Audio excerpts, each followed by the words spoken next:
For more resources, visit rymonline.org.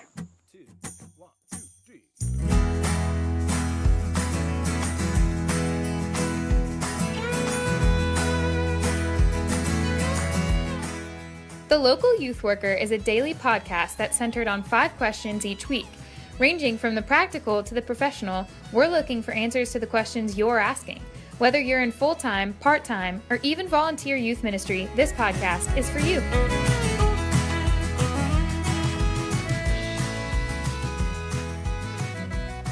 Hello everyone, welcome back. We are talking with Dr. Ed Welch all this week. Dr. Welch, we often on this show encourage youth workers to foster relationships with parents, and so a question that kind of goes along with that is, what are 3 things you would encourage youth workers to do when counseling parents? Just speaking from experience, there are plenty of times when parents would come into my office and I would feel somewhat funny being several years younger, decades younger at times than some of these parents. And then me giving them advice, just feeling somewhat out of place to do that. But do you have any thoughts on that for us? I'll start with a couple things, and let's see if we can shape them. All right. I'll give sort of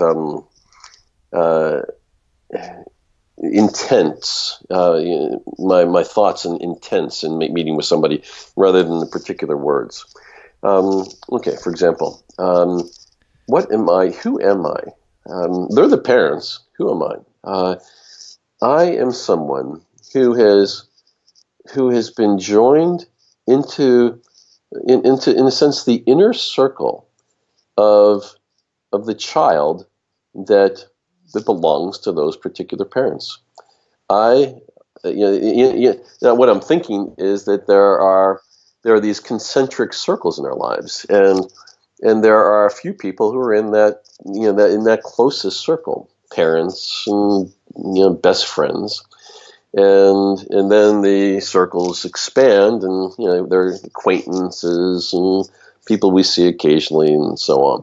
Well, I am a person who, in the providence of God, has been brought into one of those inner circles. And I have a great deal in common with these parents, that I too have been brought into being a pastor of their child's soul. In the same way that's the prominent thing that pastors are called to.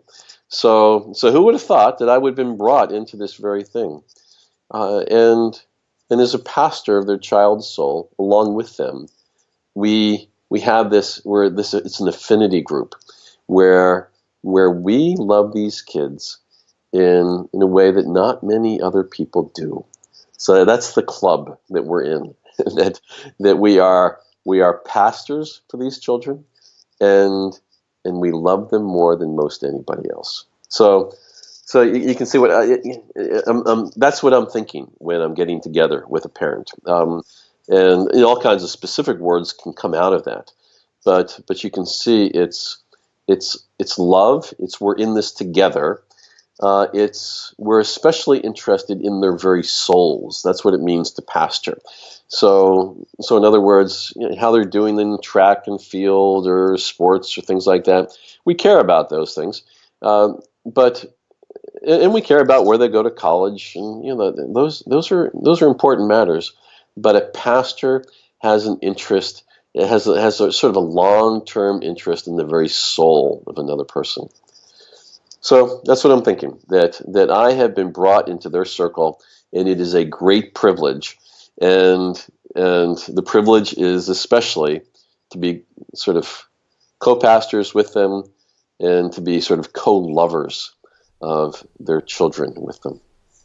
Yeah, that's great. And I like how you emphasize God's providence in that. I know that there are times in various scenarios in ministry where fear might be building up, and I'm concerned about something, but then just reflecting on God's providence, and He's brought you to this point for a reason. He's brought you into these, using this example, into these people's lives for a reason.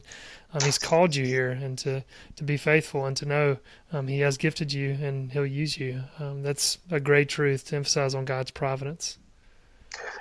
I'll jump into a little bit more specific. With that is sort of what my frame of reference is. I'm meeting with parents. From there, it would be I want to see the things that they're doing well.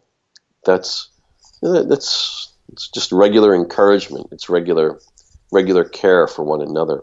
I want to find the things that they're doing well, and I want to accent those things. And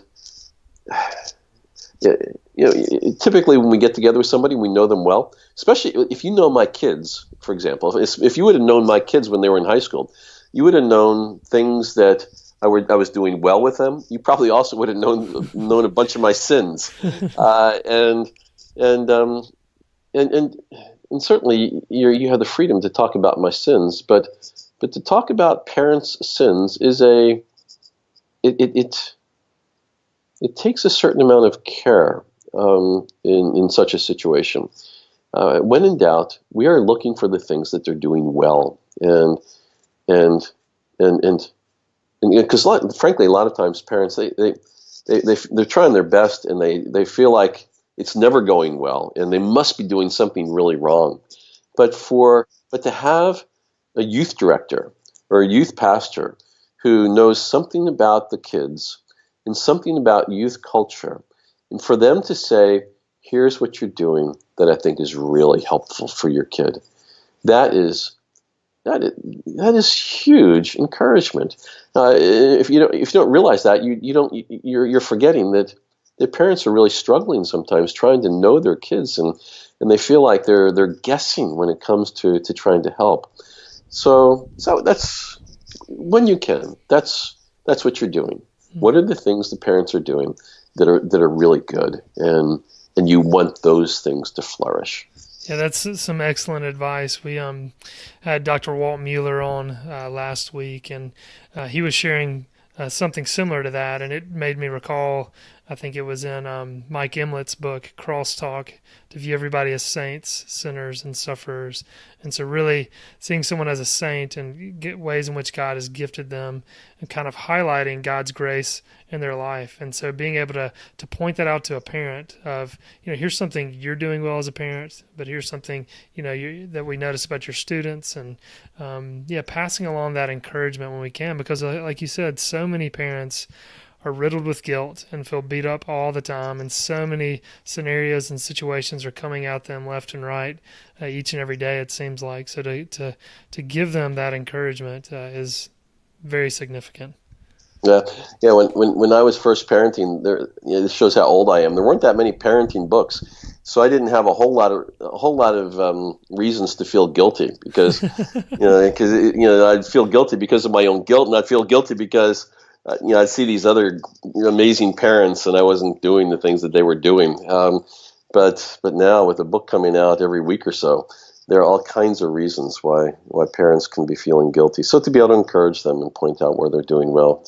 Let me just throw one other thing.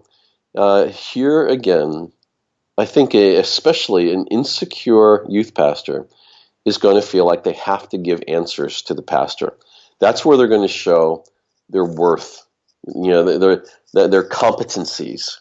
Where the parents are coming, the conversation is the parents are struggling with something, and they would like help, and so it is just tailor made to give all kinds of answers. Well, if there are answers that people are looking for, you try to dig them out collegially. What do you think about this? Here's a possibility. What have you done so far? You try to work those things out together. Yet here's the most important thing you can do with the parents. You love these kids, and you have a heart of a pastor for them more than most anybody else does. And so you're going to get together and you're going to pray for yourselves to be able to love them well, and you're going to pray for them. That's going to be the greatest way that you bless the parents, to be able to pray not just for them but with them. Once again, very, very good advice. Thank you so much, Dr. Welch. Yep, it's good to think about these things now. Now I have to be implementing them more myself. So thanks for the opportunity, John. Absolutely. Glad we could hold you accountable.